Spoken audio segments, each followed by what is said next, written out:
So it's been only about, maybe 4 or 5 days since the last time I provided you guys an update. But as I mentioned, on these 2023 Laverne Manila rootstock, there's going to be quite some changes when you see the next video. And this was pretty much just done over the weekend. So I want to show you guys how it looks like now. So here's the first one that you guys usually see. Nice trunk. This is what I cut off. So to me, this is pretty much like a trunk chop. So what I grafted on here was M4 seedlings.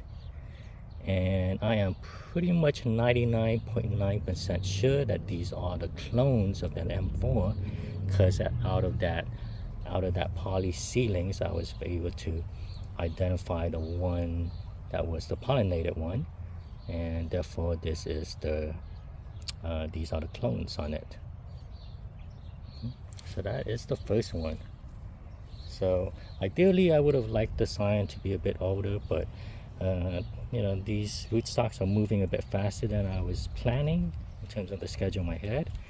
This one, for example, has not, well, this one did bloom. This one had a sparse bloom. So they got it large and they're beginning to bloom faster than I thought. So the goal of these seedlings, grafting these seedling scions on here, is to see if I could get, maybe 2, maybe 3 years of vegetative growth before it starts flowering. We'll see. That's the plan, and we'll see what happens. Okay. So this is M4 seedlings on the 2023 Laverne Manila rootstock.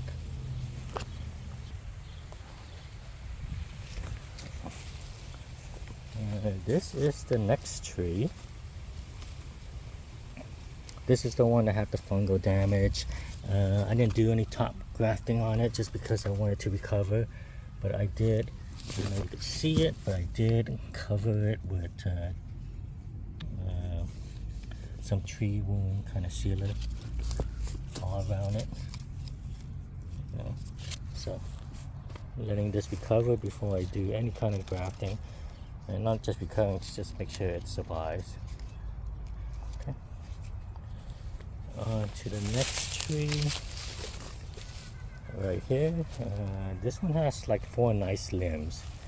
And I'll be grafting seedlings of lemon zest on here, but not the clone ones.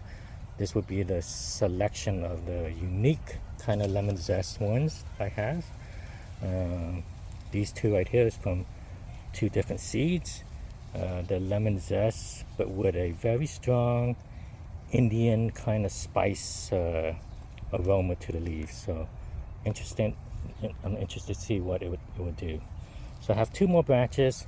I'm waiting for those seedlings to have a thick enough scion for me to harvest, but they're both also lemon zest seedling. One's going to be like a kind of classic smelling lemon zest. It has no, that pollinated seedling, as I found, it has no kind of citrus smell to it. Another one will be another one that kind of has a Indian kind of spice smell to it. So that's the go on this rootstock.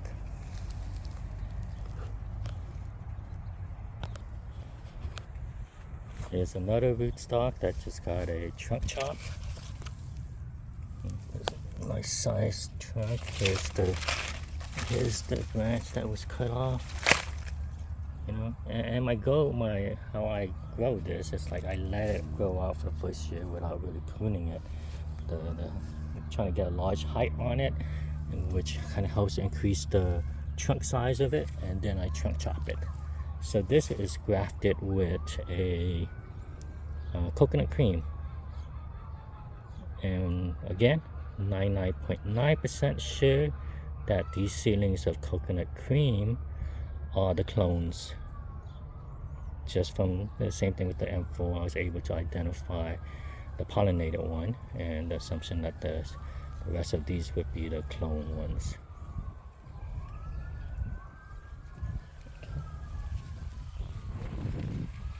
And we'll see how this goes. I mean, this is a big experiment. The scions are pretty small, and hopefully some of it takes.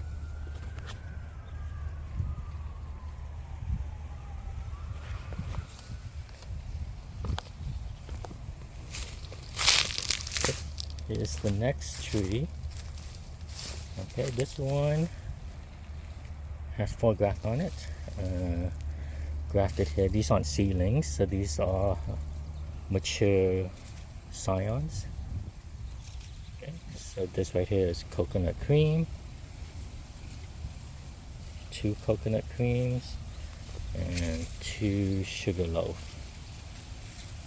We'll see how it goes. This wasn't my best graft attempt. Yeah, it just wasn't my best graft attempt. The rootstock was a little bit thicker than I wanted to, so it's done with a kind of like a modified cleft. So the cleft, instead of being sliced in the middle, is kind of offset a bit to the side. And even then, I would say, you know, sometimes you graft and it's like everything feels really good, but I was a little bit off on this and couldn't really get it to align. And I was able to align mostly just one side on these grafts. So we'll see. I mean, these are from my own scion, so that gives it a bit more chance, but all of these was pretty much just line up to one side. You know, it had good branching, but if I was to graft this last year, the size will probably be a little bit better. You know, I kind of like grafting on a stem that's like about a year old. It's kind of usually like the right thickness and stuff, you know, when you branch it. But this one's about 2 years, I think, in terms of branching, so it's a little bit thicker, a little bit not as suitable as I like it to be, but you know. So that is the graft on these.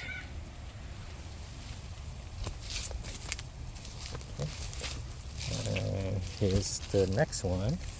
This one is a bit untouched right now. I'm not really sure what I'm going to do with it. I think I'll probably just be grafting any varieties of new varieties I may get this year. So okay. We're going to go to the next tree.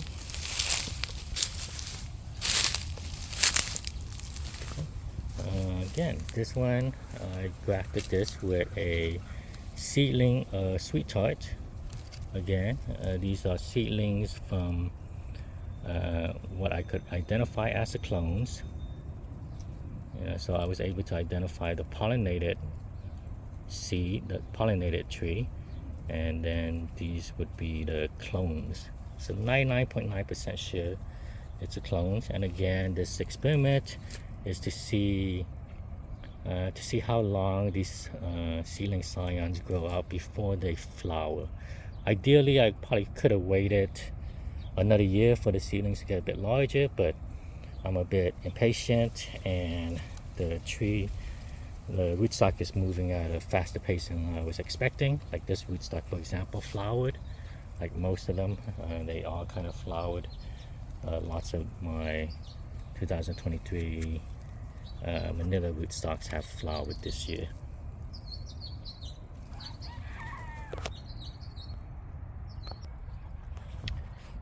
Okay, here's the next tree, and this one you could probably follow me as I trunk chop it and wait for it to grow out. But pretty much I took off pretty much about this much of it.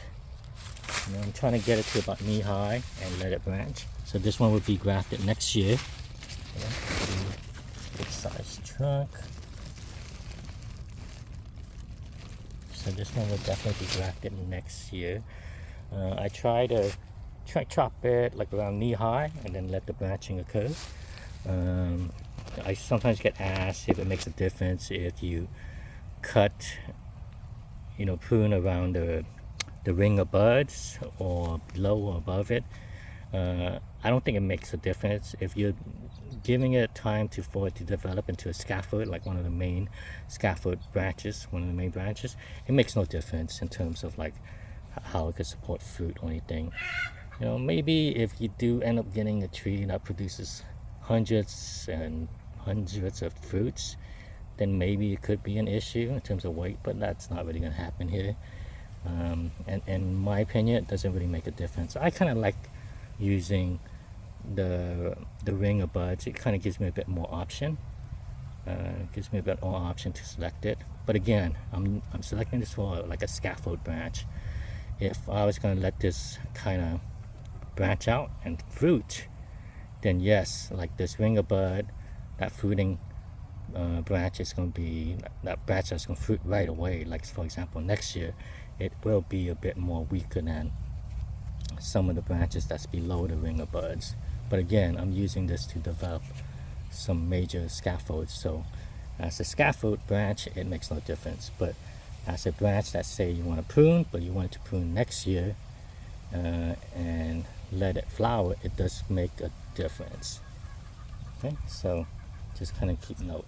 There's pros and cons to both of it, and that's another discussion about selecting either that ringer bud for it to branch out, or pruning that right above that ringer bud, or choosing different areas of it. You know, I like choosing the ringer buds for both kind of like the scaffold branches, and at times the blooms too, for different reasons. There's pros and cons to it, so that's a different discussion. But here it is. So this year I'm trying to get this at least to branch out 3 major branches, maybe by the end of summer. So that's why it's getting pruned right away now. So we're gonna develop a canopy before the weather gets really, really hot. On to the next tree. Okay, so this one is like in the back. You see my old one that I first planted that hasn't done well, very just kind of weak. And then the one I just recently planted, which is very large, has 3 nice branches on here. And this one is going to be my I'm gonna call this my my Alfonso project on here, my Alfonso multi-grafted tree. So I grafted this right here. This is a Verne Alfonso. It's a strain of Alfonso. The other 2 branches, I'm gonna graft a regular Alfonso once the scion is ready, and then another Alfonso will be the white Alfonso. So the Verne and the white are both strains of Alfonso, so they taste like Alfonso. I am not grafting a sipper Alfonso on here because a sipper Alfonso is not related to Alfonso at all, and besides the look, it doesn't really, from what my understanding, it doesn't really taste like an Alfonso. So this tree will contain the regular Alfonso, the nut Alfonso, and the white Alfonso. All right, that is an update for now. Thanks, everyone.